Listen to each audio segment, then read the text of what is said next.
संपूर्ण।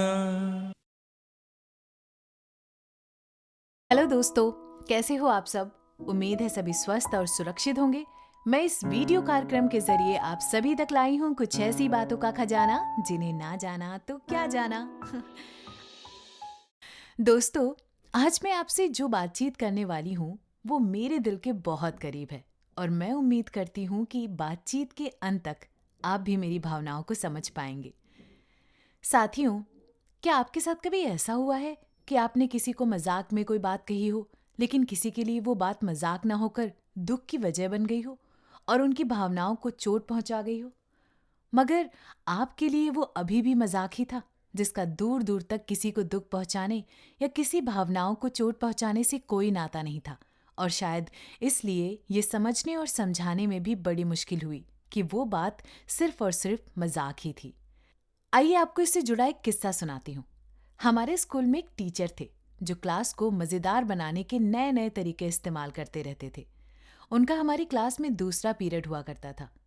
एक बार हुआ कुछ यूं कि उन्होंने कुछ होमवर्क दिया था और ये पता लगाने के लिए कि किस बच्चे ने होमवर्क किया है और किसने नहीं, उन्होंने कहा वे सभी बच्चे ताली बजाएं जिन्होंने होमवर्क किया है। मैं क्लास में अपने दोस्तों के साथ बैठी थी। हम सब साथ साथ में सारे काम किया करते थे और अच्छे बच्चों की तरह हमेशा होमवर्क करके लाया करते थे। तो हमेशा की तरह उस दिन भी हमने होमवर्क किया हुआ था। हम सब जोश जोश में ताली बजा रहे थे, लेकिन हमारे एक दोस्त ने ताली नहीं बजाई। खैर, सर का पीरियड खत्म हुआ और आगे की 2 क्लास और खत्म हुई और फिर आया लंच ब्रेक, जिसमें हम जल्दी जल्दी सारा खाना खा करके खेल कूद करते थे और आपस में खूब बातें किया करते थे। और उस दिन तो मजे ही आ गए थे। हमने अपने उस दोस्त का बहुत मजाक बनाया जिसने होमवर्क किया हुआ था, लेकिन फिर भी ताली नहीं बजाई। हमने बहुत ही मजे लिए ये कहकर कि देखो, इसको ताली बजानी भी नहीं आती। हमारे लिए ये बहुत ही छोटी सी बात थी, क्योंकि हमें पता ही था कि उसने होमवर्क किया हुआ है। लेकिन वो दोस्त तो रोने ही लग गया और हमसे बहुत गुस्सा भी हो गया। हम सब हैरान हो गए कि इतनी छोटी सी बात के लिए ये कैसे रो सकता है। हमने उसे समझाने की बहुत कोशिश की, लेकिन वो हमसे गुस्सा ही रहा और उस पूरे दिन हमसे बात नहीं की और ना ही स्कूल के बाद हमारे साथ खेलने आया। हमें बुरा तो लगा कि हमारा दोस्त हमारी वजह से गुस्सा हो गया, पर करते भी क्या, हम समझ ही नहीं पा रहे थे। सबने कहा कि जाने दो, अपने आप सही हो जाएगा। पर मुझे अभी भी ये बात खटक रही थी, तो मैं अपने दोस्त के घर पहुंच गई। उसके पापा ने बताया कि उसकी माँ बहुत बीमार है और इसके चलते वे सभी काफी दुखी हैं। फिर हम समझे कि इस वजह से उसका ध्यान क्लास में ना होकर अपनी माँ पर था और इसलिए वो टीचर की बात सुन ही नहीं पाया था। उसे पता ही नहीं चला कि टीचर ने कब और क्यों ताली बजाने को कह दिया, और हम उससे वजह पूछने की बजाय लगे उसका मजाक बनाने। उस दिन के बाद से हमने, और खासकर मैंने, ये गांठ बांध ली कि कभी भी किसी का मजाक बनाने से पहले या किसी को कोई बात कहने से पहले ये समझ लूं कि कहीं मेरी कही गई ये बात या किया गया ये मजाक किसी की भावनाओं को चोट ना पहुंचा दे। मैंने ये सारा किस्सा अपनी माँ को आकर बताया, क्योंकि ये बात मुझे दुखी कर रही थी कि मैंने अपने दोस्त की भावनाएं बिना जाने, उसकी परिस्थिति बिना समझे उस पर हंसने लगी। मुझे तो लग रहा था कि जैसे किसी से मजाक ही नहीं करना चाहिए। फिर मेरी माँ ने मुझे समझाया। उन्होंने बताया कि किसी को दुखी देखकर दुखी होना, उनसे सहानुभूति रखना है, जैसे तुम सबने अपने दोस्त के लिए दिखाई। लेकिन तुमने उसके दुख के बारे में जानने की कोशिश की। तुमने उसके दुख को समझते हुए अपने किए पर पछतावा किया।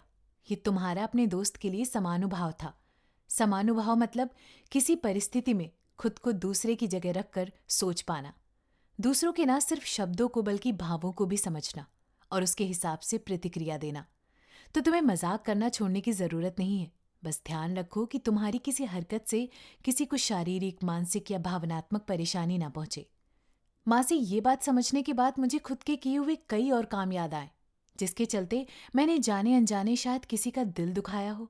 जैसे कि आम के बाग वाले काका, हम खेलते कूदते आम के बाग में चले जाया करते थे और चोरी छिपे आम तोड़कर खाया करते थे। और तो और, काका के पालतू कुत्ते टॉमी को गुठलियों से मार मार कर भगा देते थे ताकि वो शोर ना मचाए और हम पकड़े ना जाए। हमें ऐसा लगता था कि आम चुराकर खाने में जो मजा है वो माँ के बाजार से लाए हुए आम में कहाँ।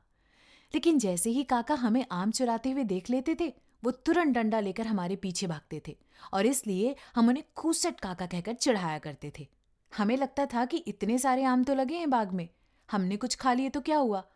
हालांकि काका ने कभी हमें मारा नहीं, लेकिन डांट कर और डरा कर भगा देते थे और हम आम वहीं फेंक देते थे और भाग जाते थे। माँ से समानुभूति के बारे में जानकर काका का ख्याल आया और फिर हमें उनकी मजबूरी भी समझ आ गई थी। काका का घर हमारी घर की गली से अगली गली में था। उनके 2 बच्चे थे। एक दीदी गांव के बच्चों को घर पर पढ़ाया करती थी और दूसरी दीदी बुनाई का काम किया करती थी। काकी की तबीयत बहुत ही खराब रहती थी और उनके इलाज में बहुत खर्चा हुआ करता था। काका के पास आम के बाग की रखवाली के सिवा और कोई कमाई का जरिया नहीं था। सबकी कमाई मिलाकर भी दवाई खर्च और घर का खर्च मुश्किल से पूरा होता था। काका जिस बाग की रखवाली करते थे, उस बाग का मालिक रोज शाम को आकर एक एक आम गिना करता था और कुछ भी गड़बड़ी होने पर काका को खरी खोटी सुनाया करता था। तो काका को अपनी नौकरी बचाने के लिए हमें भगाना पड़ता था और हम थे कि सुनते ही नहीं थे। इस बात का एहसास होने के बाद हम काका के पास गए और उनसे माफ़ी मांगी। अब हम अक्सर स्कूल से छुट्टी के बाद होमवर्क खत्म करके काका की मदद के लिए उनके साथ बाग की रखवाली करने चले जाया करते थे। काका हमें बहुत मज़ेदार कहानियां सुनाते थे, जिन्हें सुनकर हम हंस हंस के लोटपोट हो जाते थे। अब हम काका को खुसट काका नहीं, बल्कि हंसीखोर काका कहकर बुलाते थे। इस पर वे बहुत खुश भी होते थे। आम के मौसम के आखिर में बाग के मालिक ने काका को उनके हिस्से के आम दिए, जो काका ने हमारे आगे डाल दिए और बोला, ये लो आम, अब जितनी मर्जी उतने आम खाओ। और हमने काका के साथ मिलकर खूब सारे आम खाए भी। दोस्तों, इससे मैंने हमेशा के लिए सबक ले लिया था। अब आखिर में मैं आपसे उन बातों को साझा करना चाहूंगी जो मैंने अपने जीवन में अपनाई और आशा करती हूँ कि आप भी अपनाएंगे। मैंने खुद से वादा किया कि मैं कभी भी खुद को, दूसरों को, किसी भी जानवर को चोट नहीं पहुंचाऊंगी। यहाँ तक कि किसी सामान को भी नहीं चोट पहुंचाऊंगी, क्योंकि सामान को भले ही चोट ना लगती हो, लेकिन उससे जुड़ी किसी की भावनाओं को चोट लग सकती है।